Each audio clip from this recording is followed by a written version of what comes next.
Ang susunod na programa ay rated PG. Ito ay nangangailangan ng patnubay at gabay ng magulang para sa mga batang manonood.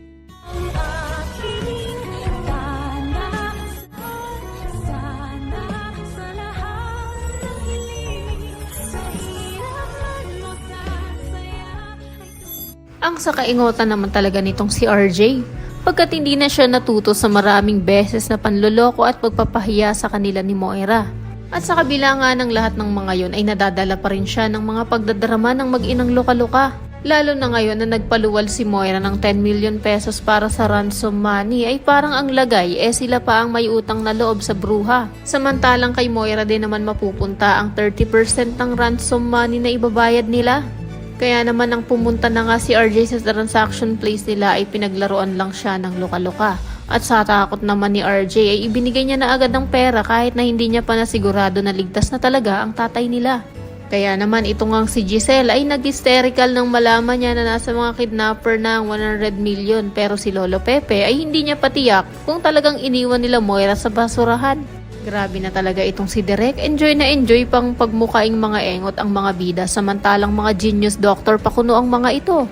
Kaya patunay lang na mas mautak pa rin talaga itong si Moira at Zoe. Kasi naman, dapat diniretso na agad sa kulungan itong si Moira nung nalaman pa lang ni RJ na ang bruha talaga ang tumulak sa kanya sa hagdan. Nakinonsinti din naman ng walang hiya at walang utang na loob na si Zoe. Pero kung inaakala naman ni Moira na basta-basta na lang silang makakasibat ng walang sabit ay nagkakamali sila. Dahil bukod sa nakita siya ng magkaibigang sina Ivan at Karen nakahinahinala ang itsura. Pagkat mukha nga itong labandera habang may kinakausap sa cellphone. Ito namang si Valahadja ay nakasalubong din ni Annalyn.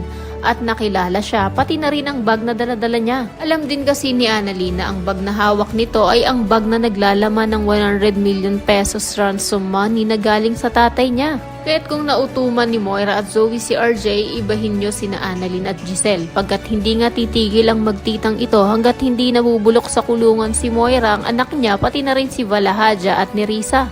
Kaya naman kung isa ka rin sa mga nagnanais na malaman na ni Giselle ang mga kabulastugan ni Moira upang mabulok na ito sa kulungan, pati na rin ang tatlo niyang kasabwat, ay pakiclick naman ang like at subscribe button. Maaari ka rin mag-iwan ng komento sa ibaba para sa iyong mga saloobin at suwestyon. Maraming salamat sa iyong panonood.